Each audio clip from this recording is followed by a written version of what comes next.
أعوذ بالله من الشيطان الرجيم. بسم الله الرحمن الرحيم. السلام علیکم ورحمۃ اللہ وبرکاتہ۔ وعلیکم السلام ورحمۃ اللہ وبرکاتہ۔ سورہ زمر آیت نمبر 68 سے 70۔ ان الحمد للہ والصلاة والسلام علی رسول اللہ اما بعد۔ اعوذ باللہ السمیع العلیم من الشیطان الرجیم من ہمزہ ونفخہ ونفثہ ونفخ فی الصور فصعق من فی السماوات ومن فی الارض الا من شاء اللہ ثم نفخ فیہ اخری فاذا هم قیام ینظرون۔ وَأَشْرَقَتِ الْأَرْضُ بِنُورِ رَبِّهَا وَوُضِعَ الْكِتَابُ وَجِيءَ بِالنَّبِيِّينَ وَالشُّهَدَاءِ وَقُضِيَ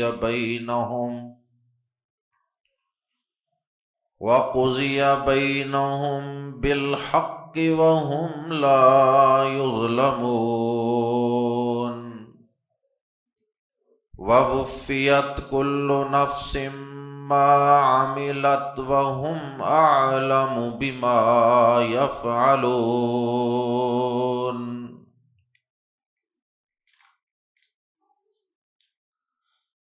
گزشتہ آیات میں اللہ رب العزت کی قدرتوں کا اور اس کی طاقتوں کا تذکرہ تھا۔ وہ اللہ جس کے ساتھ تم غیروں کو شریک ٹھہراتے ہو، بے بس مخلوقات کو اس کا ہمسر اور اس کا حصے دار اور ساجی بناتے ہو، اس اللہ کے متعلق گزشتہ آیات میں یہ بتایا تھا وَالْأَرْضُ جَمِيعًا قَبْضَتُهُ يَوْمَ الْقِيَامَةِ، زمین ساری کی ساری اس کی مٹھی میں ہوگی،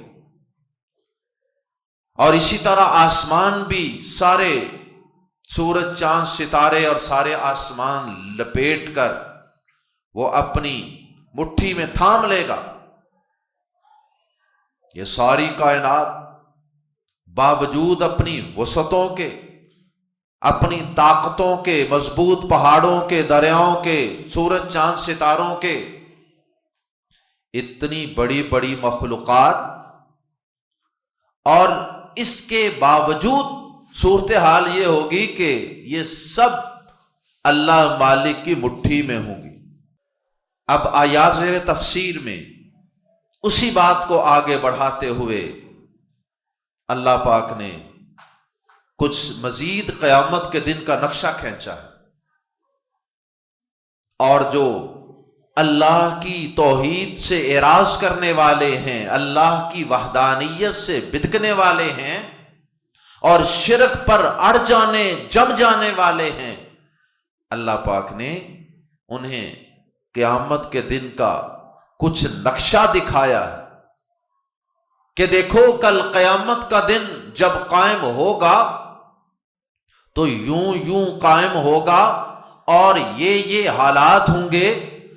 اللہ رب العزت کے سارے نبی موجود ہوں گے، اور اللہ پاک خود بھی اپنی شان کے مطابق نزول فرمائیں گے، اور شہداء پیش کر دیے جائیں گے، اور اس سے پہلے جب یہ کام شروع ہوگا تو سب لوگ بے ہوش ہو کر فنا ہو جائیں گے، پوری کائنات تہس نہس ہو جائے گی۔ پھر اللہ پاک جب چاہیں گے دوبارہ ان کو زندہ کریں گے اور پھر قیامت قائم ہو جائے گی، نبی آئیں گے، گواہوں کو پیش کیا جائے گا، اور پھر اللہ رب العزت اپنے پورے جاہ و جلال کے ساتھ اس عدالت میں اپنی شان کے مطابق فیصلے فرمائیں گے۔ اللہ اکبر۔ اور ساری کی ساری زمین اپنے رب کے نور سے چمک اٹھے گی، اور پھر اللہ پاک فیصلے فرمائیں گے توحید اور شرک والوں کے۔ توحید اور شرک دونوں راہوں پر گامزن رہنے والے لوگوں کے فیصلے کیے جائیں گے، اور اسی طرح صحیح اور غلط راہوں پر گامزن ہونے والوں کے فیصلے کیے جائیں گے، لوگوں کے باہمی اختلافات کے فیصلے کیے جائیں گے، باہمی جھگڑوں کے فیصلے کیے جائیں گے، سارے فیصلے نمٹائے جائیں گے، کائنات کی سب سے بڑی عدالت لگی ہوگی، اور پھر اس کے بعد ان فیصلوں کے مطابق بدلے بھی فوری طور پہ دیے جائیں گے، کسی کو جنت کی شکل میں، کسی کو جہنم کی شکل میں۔ اس کی تفصیلات مزید اگلے سبق میں آئے گی، جنت اور جہنم کی طرف لوگوں کی روانگی کا کیا منظر ہوگا۔ آیات سیر تفسیر میں اللہ رب العزت نے قیامت کے قائم ہونے کا نقشہ اور منظر کے کھینچا ہے۔ آئیے قرآن مجید کے الفاظ میں پڑھتے ہیں، آیت نمبر 68 وَنُفِخَ، اور پھونکا جائے گا، یہ فعل ماضی مجہول ہے، نُفِخَ پھونکا جائے گا، اور قیامت کے دن پیش آنے والے تمام احوال ان کو ماضی کے صیغوں کے ساتھ بیان کیا گیا ہے یقین پیدا کرنے کے لیے، گویا کہ سور پھونکا جائے گا نہیں، سمجھو یہ سور پھونکا جانا اتنا یقینی ہے، ایسے سمجھو کہ پھونکا جا چکا۔ وَنُفِخَ فِي الصُّورِ، اور سور میں پھونکا جائے گا، فَاتو صَعِقَ، صَعِقَ اس میں بے ہوش ہونے کا معنی بھی پایا جاتا ہے، اور اس میں موت اور ہلاکت کا فنا ہونے کا معنی بھی پایا جاتا ہے۔ تو مطلب یہ ہوا کہ پہلے لوگ بے ہوش ہوں گے اور پھر ان پہ موت طاری ہو جائے گی۔ وَنُفِخَ فِي الصُّورِ، اور سور میں پھونکا جائے گا، فَاتو صَعِقَ مر کر گر جائیں گے، مر جائیں گے، بے ہوش ہو کر مر جائیں گے، من جو لوگ بھی فی السماوات آسمانوں میں ہیں، یا جو مخلوقات بھی فی السماوات آسمانوں میں ہیں، ومن فی الارض اور جو مخلوقات زمین میں۔ آسمانوں میں بھی تو اللہ کی مخلوقات ہے نا، جیسے فرشتے ہیں، اور تو جو لوگ آسمانوں میں اور جو زمین میں ہوں گے مر کر گر جائیں گے، یا بے ہوش ہو کر گر جائیں گے، یا بے ہوش ہو کر مر جائیں گے، اللہ مگر من جسے شاء اللہ اللہ نے چاہا، مگر جسے اللہ نے چاہا۔ اہل علم اس حوالے سے مختلف آراء رکھتے ہیں کہ اس سے مراد کون ہے۔ اللہ اکبر۔ لیکن قرآن و حدیث میں اس کی کہیں وضاحت نہیں آئی کہ اس سے مراد کون ہے، کہ جسے اللہ تعالیٰ بے ہوش نہیں کرے گا، جس سے موت نہیں آئے گی، اس سے مراد کون ہے؟ قرآن و حدیث میں اس کی وضاحت نہیں آئی۔ البتہ ایک حدیث سے اس بات کی طرف اشارہ ملتا ہے کہ شاید اس سے مراد موسیٰ علیہ السلام، کیونکہ موسیٰ علیہ السلام کو یہ بات اگرچہ واضح طور پر قرآن و حدیث میں نہیں ہے، لیکن بعض احادیث سے اشارے ملتے۔ اس سے مراد کیا ہے؟ قرآن و حدیث میں اس کی کہیں واضح طور پہ وضاحت تو نہیں ہے، لیکن اشارے موجود ہیں۔ وہ اشارہ ایک حدیث میں، صحیح بخاری کی حدیث میں اس طرح ہے کہ نبی پاک صلی اللہ علیہ وسلم فرماتے ہیں سب سے پہلے جس شخص کو ہوش آئے گی وہ میں محمد ہوں گا صلی اللہ علیہ وسلم۔ اس حدیث سے تو یہ بات معلوم ہوئی کہ نبیوں کو بھی اس سے مستثنا حاصل نہیں ہے۔ یہ نہیں کہا جا سکتا کوئی بھی نبی جو ہے وہ بے ہوش نہیں ہوگا، ایسا نہیں کہا جا سکتا۔ جب ہمارے نبی صلی اللہ علیہ وسلم بھی اس پروسیس سے گزر رہے ہیں اور اس کیفیت سے دوچار ہو رہے ہیں، اور اسی حدیث کے اندر اگلے الفاظ پہ غور فرمائیے۔ آپ نے فرمایا کہ سب سے پہلا شخص میں ہوں گا جو ہوش میں آئے گا، لیکن میں کیا دیکھوں گا کہ مجھ سے پہلے ہی حضرت موسیٰ علیہ السلام اللہ رب العالمین کے عرش کو تھامے ہوئے کھڑے ہوں گے۔ اس حدیث میں کچھ اشارہ موجود ہے کہ حضرت موسیٰ علیہ السلام نبی پاک صلی اللہ علیہ وسلم سے بھی پہلے ہی اللہ کے عرش کو تھامے کھڑے۔ واللہ تعالی اعلم۔ اور سور میں پھونکا جائے گا تو جو لوگ آسمانوں میں اور جو زمین میں ہوں گے بے ہوش ہو کر گر جائیں گے، بے ہوش ہو کر مر جائیں گے، بے ہوش ہو کر فوت ہو جائیں گے، الا من شاء اللہ، جسے اللہ نے چاہا۔ اچھا، موسیٰ علیہ السلام کے متعلق بعض اہل علم کا یہ بھی خیال ہے کہ انہیں یہ استثناء اگر حاصل ہوگا تو اس کا سبب شاید یہ ہو کہ انہیں ایک دفعہ اللہ پاک نے کوہ طور پر بے ہوش کیا تھا نا، شاید اس کی وجہ سے اللہ پاک وہاں انہیں استثناء عطا فرما دیں۔ واللہ تعالی اعلم۔ ثم نفخ، پھر پھونکا جائے گا، فیہ، اس میں، اخری، دوسری مرتبہ۔ کس میں؟ فیہ میں۔ جو ہو ضمیر ہے یہ لوٹ رہی ہے السور کی طرف۔ سور میں پھونکا جائے گا نا، وہ جو فرشتہ پکڑ کے کھڑا ہے وہ ایک ہارن۔ ثم نفخ فیہ، پھر اس میں پھونکا جائے گا، یعنی سور میں۔ اخری، دوسری دفعہ، پھر اس میں دوسری دفعہ پھونکا جائے گا۔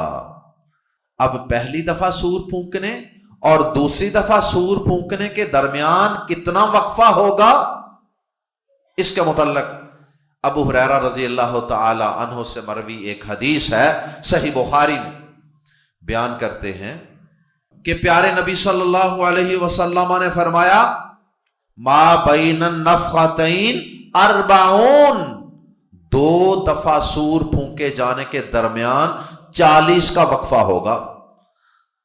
لوگوں نے کہا اے ابو ہریرہ کیا 40 دن کا وقفہ؟ کہنے لگے علم نہیں۔ کہا کہ کیا اس سے مراد 40 مہینے ہیں؟ کہا علم نہیں، اللہ بہتر جانتے ہیں۔ کہا کیا اس سے مراد 40 ہیں؟ کہا واللہ اعلم۔ اللہ اکبر۔ تو 40 کا وقفہ ہوگا۔ اب یہ 40 مہینے ہیں، 40 سال ہیں، یا وقت کا کون سا یونٹ ہے اللہ بہتر جانتے ہیں۔ تو دوبارہ پھونکا جائے گا۔ فَإِذَا، اس کی تفصیل ہم سورہ نمل آیت نمبر 87 میں بھی پڑھ چکے ہیں، اور بھی کئی صورتوں۔ تو اذا، اچانک، ہم وہ، قیامن، کھڑے۔ تو اچانک، اذا جو ہے یہ اچانک کے معنی میں بھی آتا ہے۔ فَإِذَا، تو اچانک، ہم وہ، قیامن، کھڑے، ینظرون، دیکھ رہے ہوں گے۔ تو اچانک وہ کھڑے دیکھ رہے ہوں گے، کیا مطلب؟ کہ لوگ یکا یک سڈنلی قبروں سے نکل کر کھڑے ہوں گے اور صحیح سلامت دیکھ رہے ہوں گے سارا منظر۔ اتنی تیزی سے یہ کام ہوگا، لوگوں کو سور پھونکنے کے بعد زندہ کر کے ان کی قبروں سے صحیح سلامت اٹھا کر میدان محشر میں پہنچا دینے کا۔ تو اچانک وہ کھڑے ہوں گے۔ وَأَشْرَقَتْ، اور روشن ہو جائے گی۔ مشرق کا معنی بھی یہی ہوتا ہے نا، اشراق، مشرق، چمکنا، چمکنے کی جگہ۔ وَأَشْرَقَتِ الْأَرْضُ، اور روشن ہو جائے گی زمین، بِسَاتِ نوری، نور کے، اور ربی ہا کی ضمیر الارض کی طرف لوٹ رہی ہے، بِنُورِ ربِّہا، اپنے رب کے نور سے۔ اور زمین اپنے رب کے نور سے روشن ہو جائے گی۔ اللہ اکبر۔ وَوُضِعَ الْكِتَابُ، اور رکھ دی جائے گی، اور وُضِعَ یہ بھی فعل ماضی مجہول ہے، وُضِعَ اور رکھا جائے گا، الکتاب لکھا ہوا، وَوُضِعَ الْكِتَابُ اور کتاب رکھ دی جائے گی، لکھا ہوا، کتاب کا معنی ہوتا ہے لکھی ہوئی چیز، اور لکھا ہوا سامنے رکھ دیا جائے گا۔ مراد انسانوں کے اعمال نامے، انسانوں کی کتاب زندگی، ان کی زندگی کا سارا کیا دھرا اس نامہ اعمال میں درج ہوگا، اور وہ سب کے سامنے رزلٹ کارڈ کی شکل میں رکھ دیا جائے گا۔ یہ لو، یہ پڑھو اپنا نامہ اعمال اور اپنی کارگزاری۔ اللہ اکبر۔ اور سورۃ الکہف میں ہم نے پڑھا، لا یغادر صغیرۃ ولا کبیرۃ الا احصاها۔ اس نامہ اعمال کو جب انسان دیکھے گا تو دنگ رہ جائے گا، اس نامہ اعمال نے تو نہ کوئی چھوٹی چیز زندگی کی چھوڑی ہے اور نہ کوئی بڑی چیز چھوڑی ہے، ہر چھوٹی بڑی چیز اس میں درج ہے۔ وَجِیءَ اور لائے جائیں گے، جاء کا معنی ہوتا ہے آنا، اور یہ اس سے فعل مجہول ہے۔ وَجِیءَ اور لائے جائیں گے، کیونکہ وہ خود نہیں آئیں گے، انہیں کائنات کا رب لائے گا۔ وَجِیءَ اور لائے جائیں گے، پیش کیے جائیں گے، بِالنَّبِيِّينَ نبی اور انبیاء کرام لائے جائیں گے، وَالشُّہَدَاءِ اور گواہ بھی لائے جائیں گے۔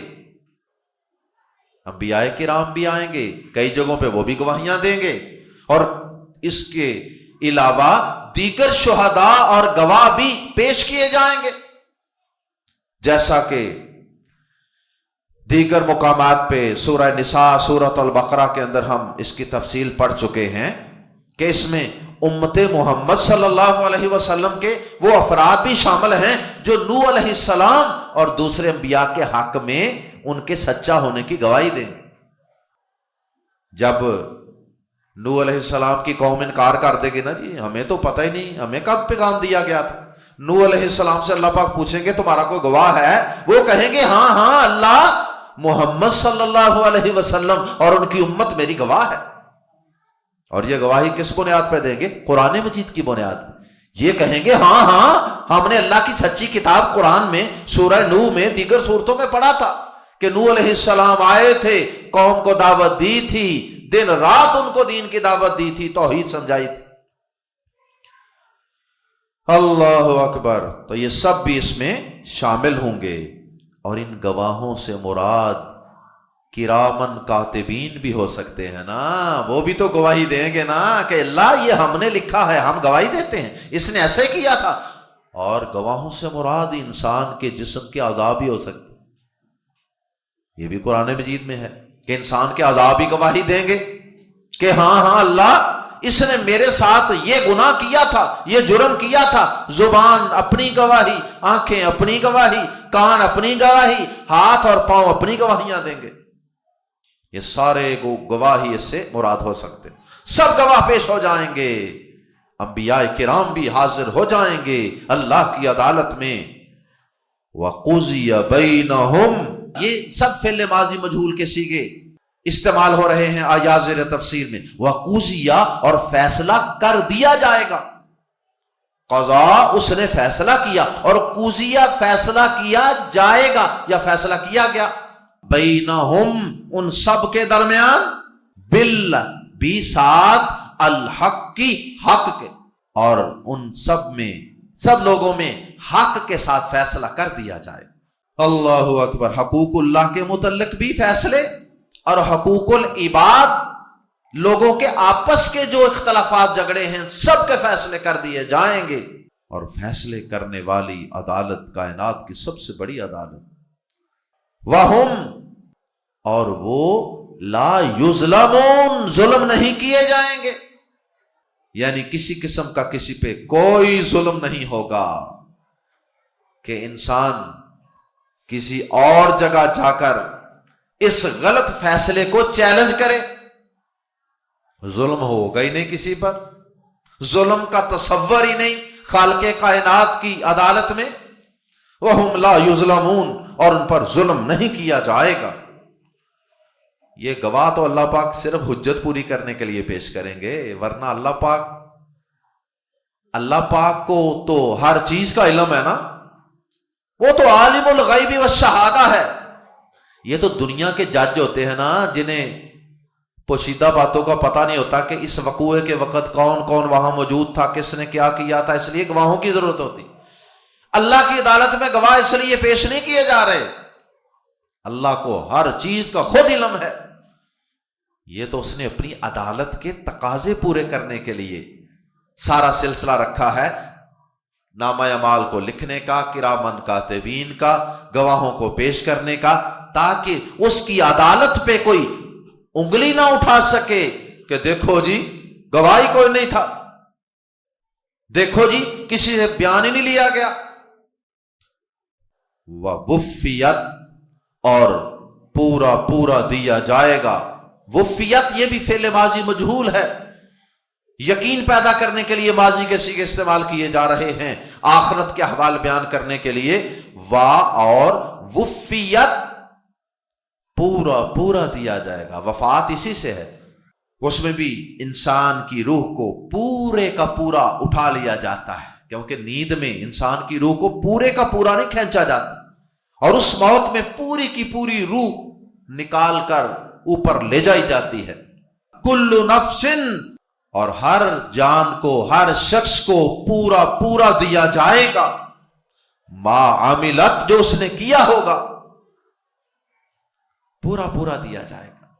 شرک کیا ہے تو اس کا بدلہ، توحید پہ گامزن رہا اس کا بدلہ، نماز پڑھی تو اس کا بدلہ، اور سچ بولا تو اس کا بدلہ، جو بھی نیکی کی۔ وَهُوَ، اور وہ اعلم، زیادہ جاننے والا ہے۔ یہ گواہ اس نے اس لیے نہیں پیش کیے کہ اسے علم نہیں تھا، وَهُوَ اعلم، اور وہ زیادہ جاننے والا ہے بازربی کو، ما، جو یفعلون، وہ کر رہے ہیں، وہ سب سے زیادہ جاننے والا ہے، جو کچھ انسان کر رہے ہیں اسے سب پتہ۔ یہ گواہیاں اور یہ عدالتی تقاضے، یہ تو صرف اور صرف انسانوں کی تسلی اور تشفی کے لیے سارا کچھ ہوگا، پورا دیا جائے گا۔